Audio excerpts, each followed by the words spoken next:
Hello बच्चों, good morning. कैसे हो आप लोग? हाँ, इससे पहले हम लोग कविता पढ़ चुके हैं और उसके बारे में हम लोग चर्चा भी कर चुके हैं। आज के क्लास में मैं आपको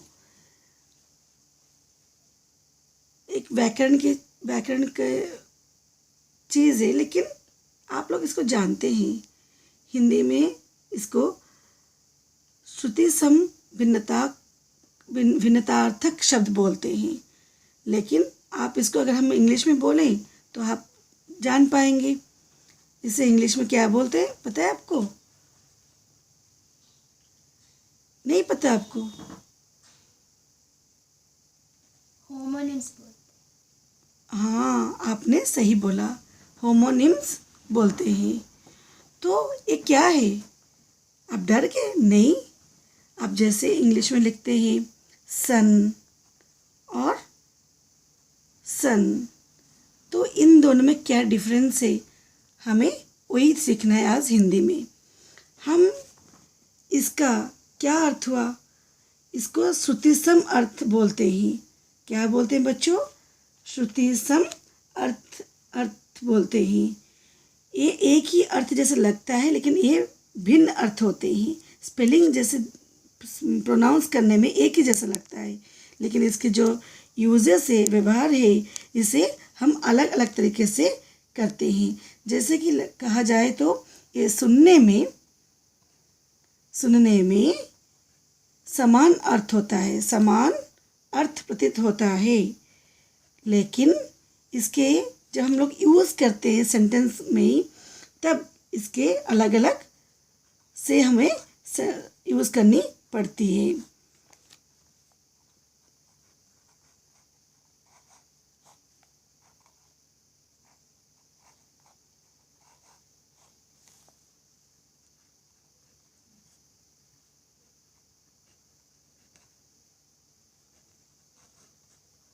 मैं एक बार लिख दूं तो मैं आपको पूरी तरह से बता रही हूँ कि ये क्या चीज़ है ना?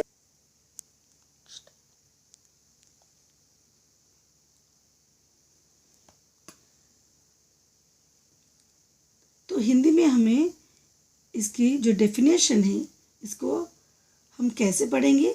सुनने में समान अर्थ किंतु अपनी वर्तनी का मतलब होता है स्पेलिंग में थोड़ी सी जब फर्क होता है अर्थ की दृष्टि से, इसे भिन्न अर्थ रखने वाले शब्द को हम श्रुतिसम भिन्नतार्थक शब्द कहते हैं। जैसे आप मान लीजिए, अगर मैं बोलूं अचार और आचार, तो इस दोनों में एक ही लकीर का फर्क है ना बच्चों। ऊपर वाला अ है, नीचे वाला आ है। तो अचार का होता है, ये जो हम लोग खटाई होती है, जो खाने वाला चीज़ होता है, ये एक खाद्य पदार्थ होता है जैसे हम लोग रोज़ खाते हैं दाल चावल में। और अचर का अर्थ होता है एक खाद्य पदार्थ, और आचार का होता है व्यवहार और आचरण, जैसे इंग्लिश में हम बोल सकते हैं बिहेवियर। तो एक एक लकीर से, एक एक अक्षर से इसकी रूपरेखा बदल जाती है ना बच्चों। जैसे मैं लिखूं शूर, अर्थ होता है वीरता। सुर, लेकिन हम लोग जो पढ़ते हैं उसकी ध्वनि में थोड़ी बहुत फर्क होती है। उस चीज़ को हमें बहुत बारीकी से, मतलब कीन ऑब्जर्वेशन में हमें उसे पकड़ना है। जैसे शूर, जब साउंड आता है उसे वो वीर कहा जाता है, और सुर जब बोलते हैं हम लोग, वो अंधा होता है। वैसे ही नीर का अर्थ होता है पानी या जल। वैसे नीड का अर्थ होता है घोंसला। चिड़िया घोंसला होता है ना बच्चों, वही वाला घोंसला।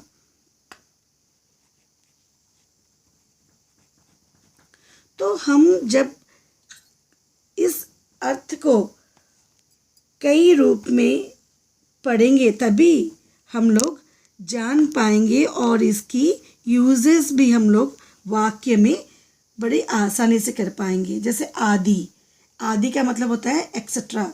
बहुत बार हम लोग लिखते हैं आदि, जब हम लोग एग्जाम्पल लिखते हैं।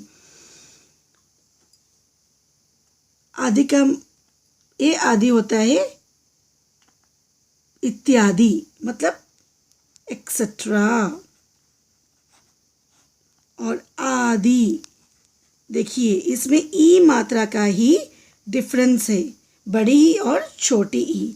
आदि का मतलब होता है अभ्यस्त, मैं उसकी आदी हूँ, मुझे मिठाई खाने की आदी है ना बच्चों। इसी तरह हम लोग बोलते हैं।